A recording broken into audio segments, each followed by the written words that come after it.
Morning walk एक ज्ञानप्रवास भाग 46. अध्याय 14. गुणत्रय विभाग योग.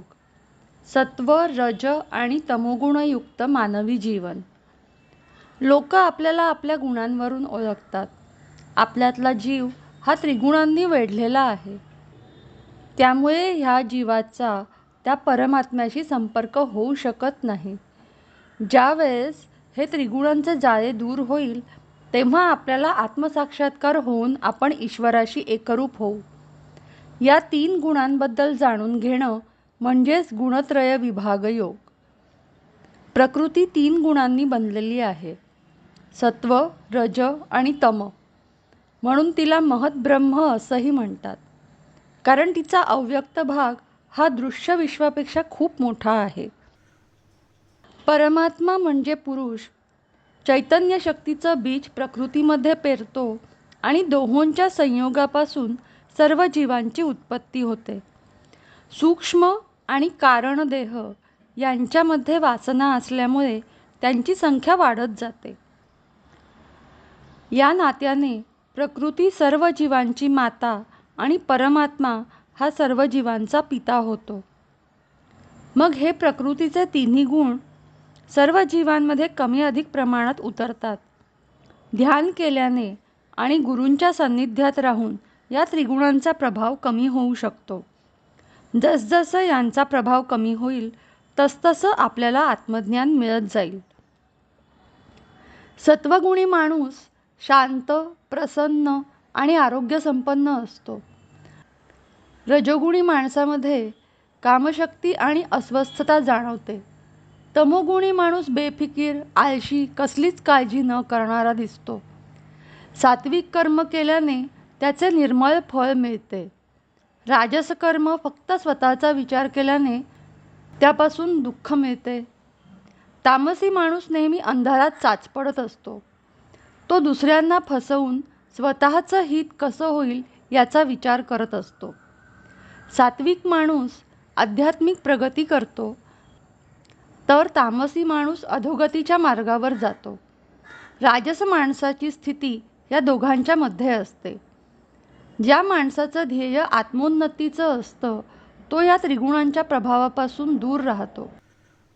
सत्वगुणी माणूस मृत्यूनंतर शुभ लोकांच्या घरात पुनर्जन्म घेतो.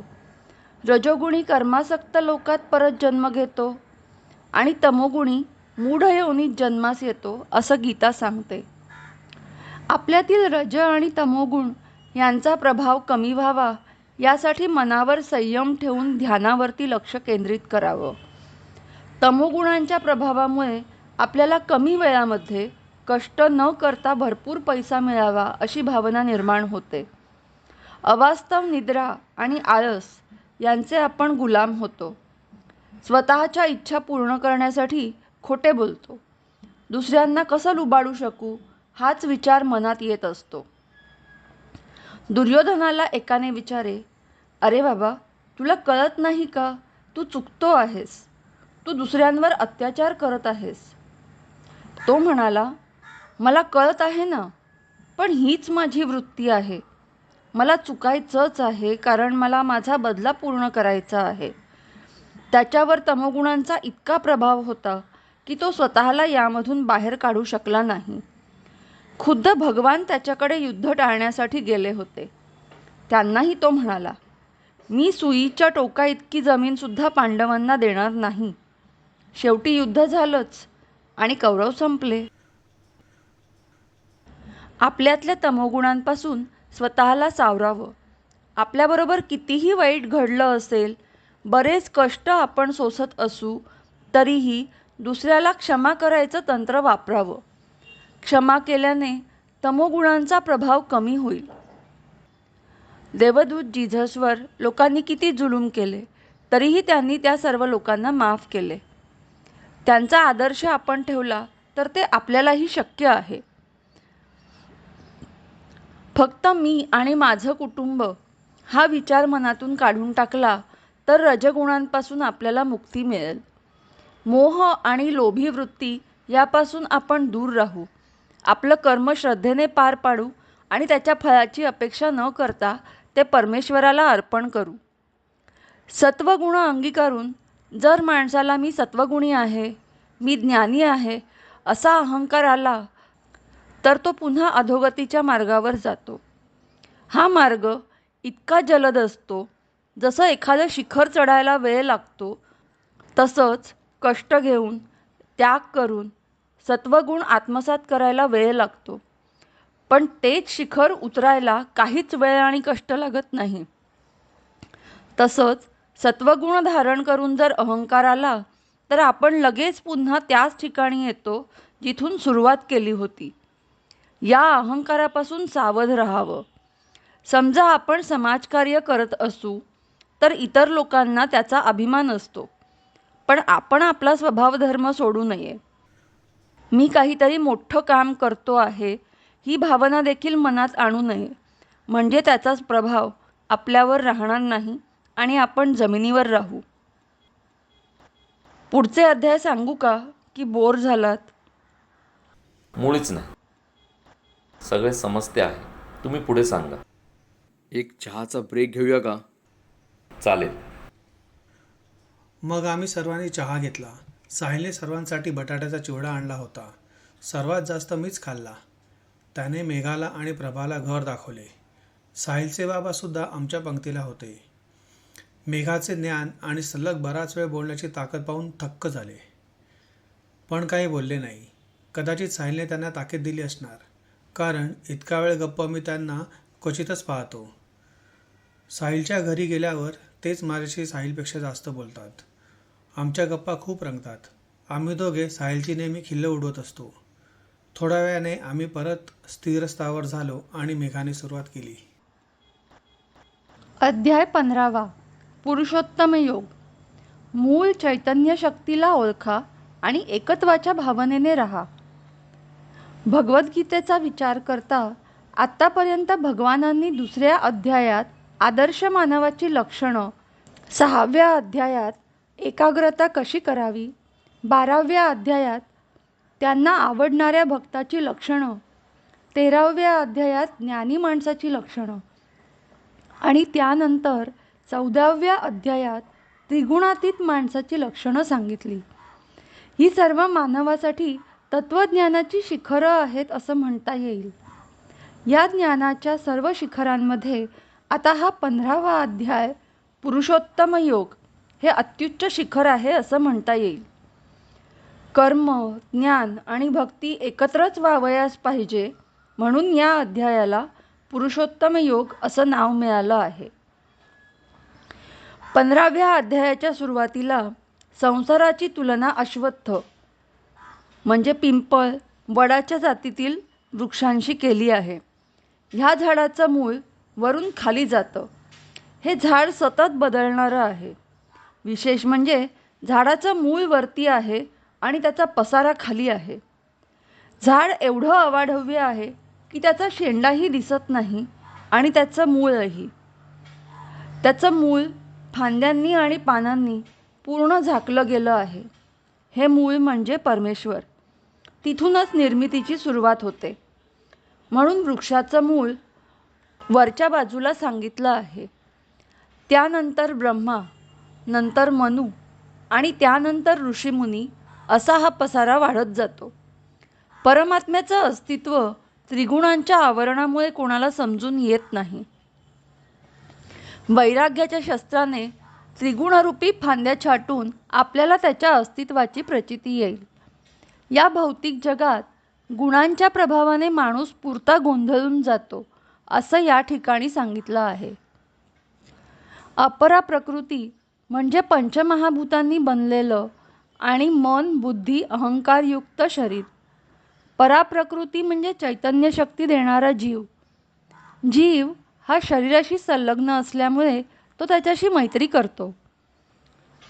पंचेंद्रियांपासून मिळालेल्या भोगांना तो आत्मसात करतो आणि सुखावतो. मग तो या शरीराचे भोग घेत घेत गुंतत जातो आणि त्याचं मूळ स्वरूप विसरतो. आपण परमात्म्याचा अंश आहोत आणि आपला मूळ स्वभाव सच्चिद आनंद आहे याचा त्याला विसर पडतो. ज्ञानी लोक हे जाणतात, म्हणून ते विषयांचा उपभोग घेतात, पण त्यात गुंतत नाही. ते ध्यानधारणा, चिंतन, मनन यावर लक्ष केंद्रित करतात. परमात्मा म्हणतात, मी स्वयंप्रकाशी आहे. माझ्यापासूनच सूर्य आणि चंद्र प्रकाशित होतात. पृथ्वीवरील सजीव माझ्याकडूनच चेतना घेतात. सोमरूपाने मीच वनस्पतींचं पोषण करतो. जठराग्नीच्या रूपाने शरीरातील अन्नपचनाचं कार्यही मीच करतो. मीच सर्वांच्या हृदयात राहतो आणि सर्वांना विवेक, स्मृती, विस्मृती, ज्ञान मीच देतो. सर्व वेद माझंच वर्णन करतात. त्यांच्या दृष्टीनं मीच ज्ञेय आहे. आता भगवान एक अत्यंत महत्त्वाची गोष्ट सांगतात. क्षरदेहाहून मी अतीत आहे आणि अक्षर जीवाहून मी उत्तम आहे. क्षर आणि अक्षर ह्या दोन्हींना पुरुष असं संबोधलं आहे. भगवान म्हणतात, मी या दोहोंहून वेगळा आणि उत्तम आहे आणि विश्वाचं भरणपोषण करणारा मी पुरुषोत्तम या नावाने ओळखला जातो. भगवान अशा रीतीने संसार, जीव आणि परमात्मा म्हणजेच पुरुषोत्तम या त्रयीची आणि त्यातील संबंधांची ओळख अर्जुनास आणि पर्यायाने आपणा सर्वांस या अध्यायात करून देतात. हेच जीवनासाठी परमगूढ शास्त्र आणि सर्व वेदांचं सार आहे. हा महत्त्वाचा संदेश भगवान अर्जुनास आणि पर्यायाने आपणास देतात. वेदांचं सार कृतीत आणणं आपल्या हातात आहे. आध्यात्मिक ज्ञान प्राप्त करणं, सृष्टीची सेवा करून तिची झीज थांबवणं, नद्या, समुद्र, पर्वत, किल्ले यांना स्वच्छ आणि पवित्र करणं हे आपलं काम आहे. वसुधैव कुटुंबकम ही संकल्पना आचरणात आणून सर्व जगात एकत्वाची भावना रुजवणं असा विडा आपण उचलला पाहिजे. कारण हे ज्ञान आपल्याला परमेश्वराकडून मिळालं आहे. ते जास्तीत जास्त लोकांपर्यंत पोहोचवणं हे आपलं कर्तव्य आहे. दुसऱ्यांना ज्ञान देणं आणि ते आत्मसात करणं याशिवाय जगात दुसरं पवित्र कर्म नाही. हेच आहे पुढील पिढीला दिलेलं वरदान. त्यामुळे देशादेशामधील शत्रुत्व नाहीसं होईल आणि जगात सर्वत्र न्याय, शांतता आणि सहकार्याची भावना वृद्धिंगत होईल. जसं परमात्म्याचं स्वरूप आहे सच्चित आनंद, तेच स्वरूप आपल्याला या पृथ्वीतलावर आणि सर्व सजीवांमध्ये दिसेल. कारण जगत, जीव, परमात्मा हे तिघे एकमेकांपासून वेगळे होऊ शकत नाही. हीच एकत्वाची महान संकल्पना गीतेच्या 15व्या अध्यायात भगवंताने समजावली आहे.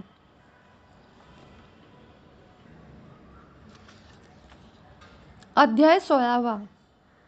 दैवासुर संपद विभाग योग. सद्गुणांशी मैत्री करा आणि दुर्गुणांपासून दूर राहा. गीतेचं तत्त्वज्ञान म्हणजे जीवन जगण्याचं शास्त्र 15व्या अध्यायापर्यंत सांगून झालं. यानंतरच्या 2 अध्यायात केलेला उपदेश ध्यानात घेण्यास सोपा आहे. सर्वात शेवटच्या अध्यायात सर्व अध्यायांची उजळणी आहे. गीता सद्गुणांना दैवी संपत्ती आणि दुर्गुणांना आसुरी संपत्ती असं संबोधते. माणसातील दैवी आणि आसुरी संपत्तीमधील झगडा हाच या अध्यायाचा विषय आहे. म्हणूनच अध्यायाचं नाव देवासुर संपद विभाग योग असं आहे. जसं कुरुक्षेत्र बाहेर आहे तसंच ते मनामध्येही चालू असतं. आपल्यातील सद्गुण आणि दुर्गुण एकमेकांसमोर सदैव उभे असतात. सद्गुण संख्येने कमी म्हणून दुर्गुण त्यावर आरूढ होतात आणि आपल्याकडून गैरवर्तणूक होते. भगवान सांगतात, सद्गुणांशी मैत्री करा, त्यांना बळ द्या. अभय, सत्य बोलणे, शुद्ध मन, निश्चय, दातृत्व, स्वाध्याय, विनयशील स्वभाव, अहिंसा, अक्रोध, त्याग, क्षमा आणि नम्रता अशा सर्व सद्गुणांना आपण अंगीकारलं पाहिजे. त्याची अंमलबजावणी केली पाहिजे. दंभ, अज्ञान, संताप, गर्व असे दुर्गुण अंगी बाळगणे म्हणजे आसुरी संपत्ती. आसुरी संपत्तीच्या माणसाला काय करावे आणि काय करू नये हे समजत नाही. ते कष्ट करून कमावण्याचा मार्ग अवलंबत नाहीत. ते दांभिक जीवन जगतात. अज्ञानी असल्यामुळे ते दुसऱ्यांना पीडा देतात. स्वार्थी वृत्तीमुळे ते सदैव चिंताग्रस्त असतात. मिळालेल्या धनावर ते संतुष्ट राहत नाही आणि अजून जास्त धन कसं मिळेल ह्याच विचारात ते असतात. आसुरी संपत्तीचे 3 सेनापती आहेत: काम, क्रोध आणि लोभ. या तिघांना जर आपण नियंत्रणात ठेवलं तर बाकीचे दुर्गुणही गळून पडतील. तमोगुणाचे हे 3 दरवाजे जर बंद ठेवले तरच आपण आत्मसाक्षात्कारापर्यंत पोहोचू शकतो. आपल्यातील सद्गुणांचा विजय होण्यासाठी प्रेरणादायी पुस्तकं आणि ग्रंथ वाचावेत. ध्यान करावं. ध्यानामध्ये केलेल्या चुका समजतात. त्या समजल्यावर त्वरित माफी मागावी. स्वतःला मोहापासून आवरावं.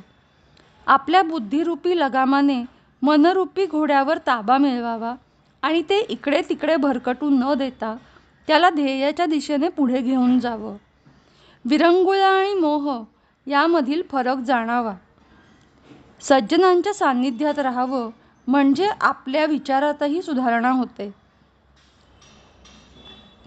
सर्वात शेवटी भगवान सांगतात की जे साधक स्वैरवर्तन न करता शास्त्रांचं प्रमाण मानतात आणि आचरणात आणतात त्यांना कार्यामध्ये यश मिळतं आणि सुख समाधानही प्राप्त होतं.